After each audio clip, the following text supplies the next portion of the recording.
8 देखते हैं।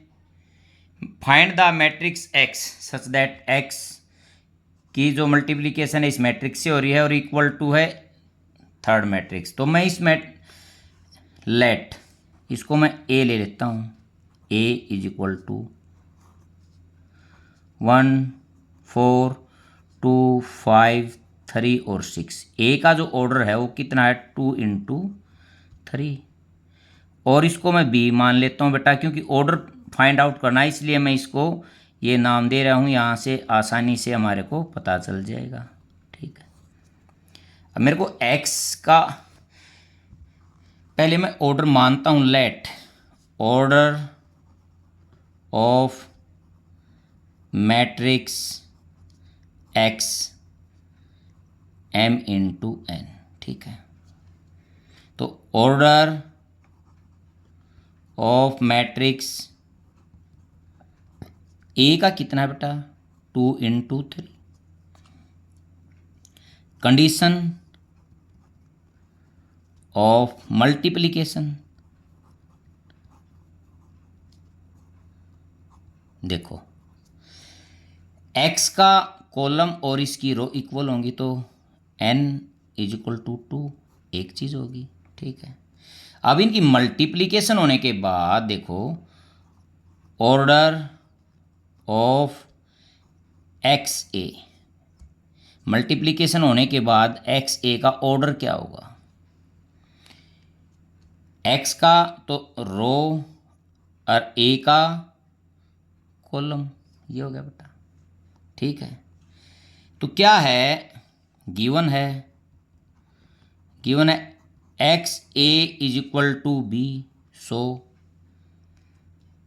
Order of x a is equal to order of b. ठीक है बेटा, इसके क्या है m इंटू 3 और उसके 2 इंटू 3। तो यहाँ से मेरे को m कितना मिल गया 2 मिल गया। तो hence order of x is 2 into 2। अब मैं लेट x को अब मैं मान लेता हूँ कोई भी मैट्रिक्स 2 रो और 2 कॉलम का ए बी सी और डी ये ले लेता हूँ। अब मैं इसको जो गिवन कंडीशन है वहाँ इसको रख देता हूँ। हमारे को पता है x a is equal to b, तो यहाँ मैं रखता हूँ ए बी सी डी, ये तो एक्स हो गया और ए है 1 2 3 4 5 6 इज इक्वल टू -7 -8 -9 2 4 और 6। ठीक है, अब देखता हूँ मल्टीप्लिकेशन करता हूँ। फर्स्ट रो फर्स्ट कॉलम के साथ a plus 4b 2a plus 5b 3a plus 6b।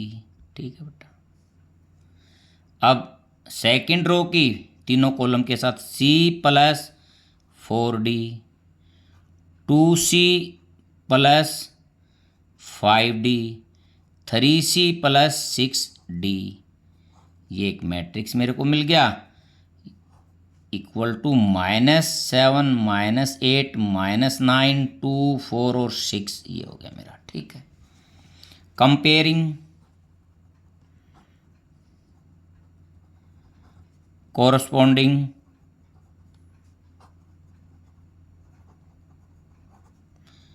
Elements देखते हैं। अब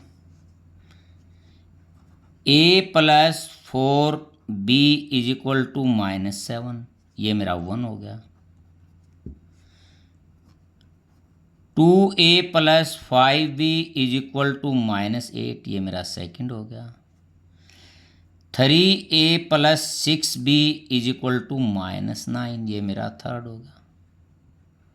देखो अब जो थर्ड है उसको मैं डिवाइड करता हूँ 3 से और फिर इसके साथ एलिमिनेशन से a और b की वैल्यू फाइंड आउट करता हूँ। Equation third divided by 3 both side. ठीक है, अब 3 से करता हूँ a plus 2b is equal to -3, ये मेरा 4 हो गया। और फर्स्ट है a plus 4b is equal to -7, ये फर्स्ट है। By subtract minus minus plus, ये गया बेटा, ये यहाँ देखता हूँ -2b is equal to +4b is equal to 4/-2, ये कैंसिल आउट 2 पे, तो b is equal to -2। Put value of b in equation first में ही रखता हूँ। a plus 4 into -2 is equal to -7, a -8 बराबर है -7, तो a बराबर है -7 प्लस 8 इज इक्वल टू 1। ठीक है, ये कंपैरिजन तो हमारा हो गया। a की और b की आएगी बेटा, a की b की में मैंने फर्स्ट और थर्ड का प्रयोग किया। यदि मैं देखो अब इन वैल्यू को सेकंड में रख के देखता हूँ तो सेटिस्फाई होती है। 2 -2 टेकूँगा, 2 -10 तो -8 के इक्वल हो गया। अब मैं इनको कंपेयर कर रहा हूँ।